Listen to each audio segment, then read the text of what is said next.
welcome to Tarot with Tanya. We are focusing this week, starting with Monday, February 27, and going into March, up to the 5th of March. We began our week with the moon in Gemini, the twins, an air sign, a lot of energy around communication, siblings, technology, things like that. And then when we end next week in Leo, that's the sign of passion, creativity, leadership, expression, things like that. So they're both very expressive signs that are there for us this week to support us. And of course, we'll be going through Cancer as well, which is the sign of nurturing, being at home, the mother, things like that. So this is our 7 cards for 7 days, and in terms of themes for the week, we only have one major, so that says something, I think, and then we have 3 minors and 3 royal cards, so there's a little bit more emphasis on that 3 energy versus the 2 that was there for us more so last week. So 3's creativity, abundance, connected to the Empress, small groups of women, getting along with people, things like that. So we start our Monday with our first royal card, and I am using the Wild Unknown, and we have the Son of Wands. He has shown up quite a bit, it seems, this winter. It's also known as the Prince in other decks. He is bold. He is obviously fiery. You've got the wands there. You can see that sort of starburst kind of energy with all the flame colors behind it.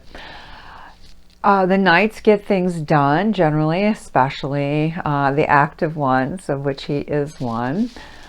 So there's a lot of creative energy to start that week. I mean, the downside can be a lack of patience, being a little impatient, wanting to have things happen now. But it can also be, I wouldn't say exactly romantic, that would be more the Knight of Cups, but the Knight or Son of Wands definitely goes after what is desired. So that can be some strong energy for us on our Monday, the 27th. We get our one and only major for the week on Tuesday, and that is the Strength card. Here, of course, you can see, or I'll bring it a little closer, you've got a lion here. And the lion has a rose in the mouth.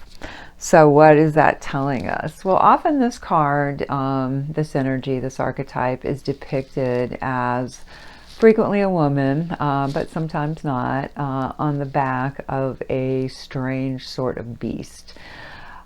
The idea being that we all have parts of ourselves that we hold in shadow. We don't accept them.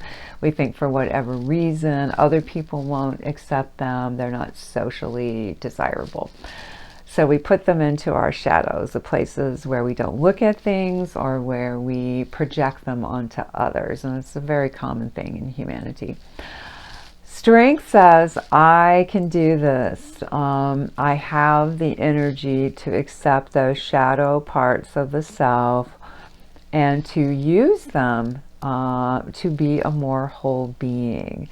So I feel like that's such an important part of what this week is asking for us, to be strong, to believe in ourselves, and not to judge, but just to accept those parts that, again, we might consider somehow embarrassing or, unacceptable for whatever reason.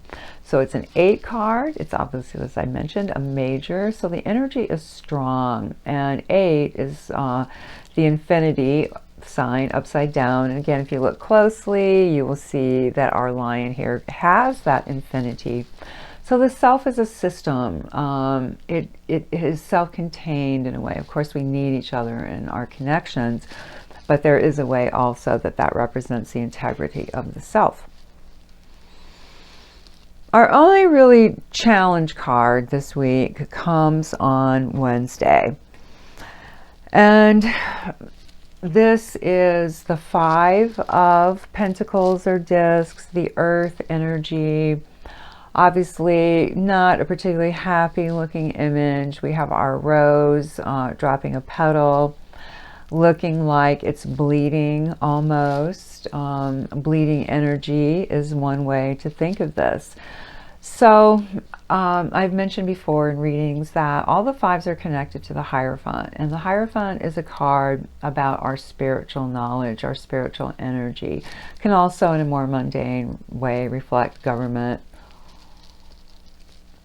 courts, authority figures, things like that. But the challenges to humanity are contained in the minors that are all fives. And this one is, how do we trust? How do we hold faith that things are working out, even though maybe at the moment there's a struggle? And this one particularly pertains to material issues because it is a disc, so it can be like feelings of being left out, not included, not sharing the bounty. And I do believe that's an illusion. Of course, we have to deal what's on our plates at the moment, but at the same time, holding that future as something more positive, knowing that there's probably a silver lining to what we're going through, knowing that we will see it differently, most likely, pretty soon. It is a minor. So see if you can shift that energy to the Hierophant. Ask yourself, what's your spiritual wisdom in this situation? What's a good teaching that you can rely on to help you through any kind of tough energies? When we get to Thursday, we have our second royal card and our second sun or prince energy. And this one is of the swords, as you can see here. And we have this lovely sort of owl. You might ask, well, is the owl guiding the sword or is the sword guiding the owl? I feel like they are one. To me, it looks like the owl is riding that energy of that sword. And the sword is mental, it is clarity, it is getting things done. Usually, of course, you'll see a sort of male-like figure, often on a horse, holding a big sword. They're more or less threatening looking, depending on the artist who did the deck. This one, though, I really love because I feel like it's more about that alignment. It's a double masculine because it's a sun and it's a sword, air element, considered masculine. So what is being focused on? What can be cleared away? What can be seen as potentially no longer needed or separated in some way, or, the light of truth can shine on it. So that's a good way to use that energy for Thursday. When we come to the end of our, well, at least potentially end of our work week, we have the lovely Nine of Cups. Happiness is what this is called in the Thoth deck. It's a pretty peaceful energy. Some readers associate it with a little bit of greed in different depictions. Sometimes you see a sort of chubby merchant type. And it can represent that, but I feel like it's so much about good feelings, ending the work week with maybe even bliss, happiness, gratitude for the love, the people, the pleasures in your life. Let that overflow, count your blessings kind of energy. That's all very, very nice, emotional in particular because it is cups. We have another cups for our Saturday, and this is our third and last royal card for this week. And here, called the Mother, most decks would say the Queen of Cups. So a double feminine this time because the feminine mother and then the cup energy, emotional, water, feminine. So after, our Thursday, more masculine energy, and also we have that on Monday, this comes along, first the Nine of Cups, and then our lovely Mother of Cups, our Queen of Cups, to really nurture us. So on Saturday, it could be wonderful energy to be with people you love, to make some great food, to be creative, to feel your feels, let your emotions come through. And I've had the advice before that if we can see them like watercolors, they pass through. They're not forever. That's when we get into our pathologies. And, sometimes that's very real chemically for people, trauma, all that kind of stuff. But best we can, we can try to reach into that warm, nurturing, loving, kindness energy. The darker side can be getting a little controlling, the being too much into people's business, things like that. So, use that energy well for yourself. We end our week on next Sunday with the Seven of Wands. Nice flame there in the center and 3 wands off to each side. That 7 is the one that is lit for us, and a wonderful circle of light behind it. 7s connect to the Chariot, and that is, an energy of getting ready to move forward, or actually moving forward. Sometimes very fast, sometimes more of a preparation on the deck, and of course your own energy. But this 7 is about having courage. What in you can stand up for what you believe in? What is your instinct about something?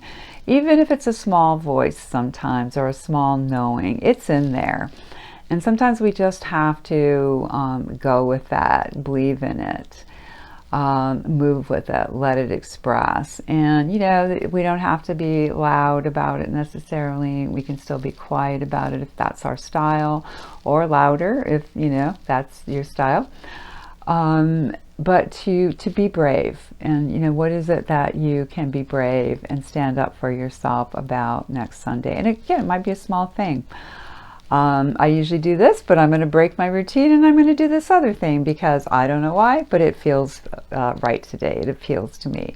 Or, of course, it might be a larger kind of thing. I'd like to do this instead of doing that, maybe with a companion or whatever. So we ended up with a couple of cups, a disc, a couple of wands, a sword, and then our 1 major. So a little bit of a motley crew for the week in terms of the energies. So I think the good thing about that is that we're not likely to get stuck anywhere. This is a week where the energies are moving. And again, only that one challenge day in particular on Wednesday, and just a good day to know you are loved, you are blessed. And, count your resources. What can you be grateful for? We almost always have something. For our oracle card to end our reading, let me grab a drink here. My green tea. I used the Winged Enchantment Oracle deck, and what came up for us was the Blackbird. I've had this deck for years, and I honestly don't ever remember this card popping up before. But here it is. I think it's absolutely lovely. Again, you can see the woman's face and all the birds and the energies that are swirling around her. So we'll go to the book. It's the first card in this oracle deck. Blackbird. I am Blackbird, the enchantress of the soul. I am melodious and hypnotic. I am the transporter of the mind from one state to another. I am bringer of omens. I will entrance you with my song and open the portals of spirits. I break through boundaries and remove whatever separates you from eternity. If you have strayed into my woods, something enchanting is afoot. Mystery has tempted you. The magical realms have seduced you. I can align you with the earth and the energy that encircles it. You are hearing the whispers of the ancients and the calls of the deep woods. Look beyond everything and see the layers. I think that's just, I love that part the most, because I do believe it's all about the layers. And as we grow, we're able to see more, we have more capacity. It's almost like our eyes grow, or, you know, layers get peeled off. So again, look beyond everything and see the layers. Listen carefully, be alert, let go, and embrace the experience. You are captivating, you are limitless, you are ethereal, you are Blackbird. Of course, you know, calls to mind the old Beatles song too. So my beloveds, have a wonderful week. As always, take here what resonates for you. Leave the rest behind. Keep growing your intuition. It's going to be a tool that we are going to need more and more as our future unfolds. If you are interested in a reading for yourself, you have questions that you need some help with, you want to connect with people who've crossed over, or with your guides, things like that, I can help you with that. So you can reach me at tarotwithtanya@gmail.com. I'll put that in the description box below, or visit my website for a little more information at www.tarotwithtanya.net. So have a great week, and I will connect with you again soon.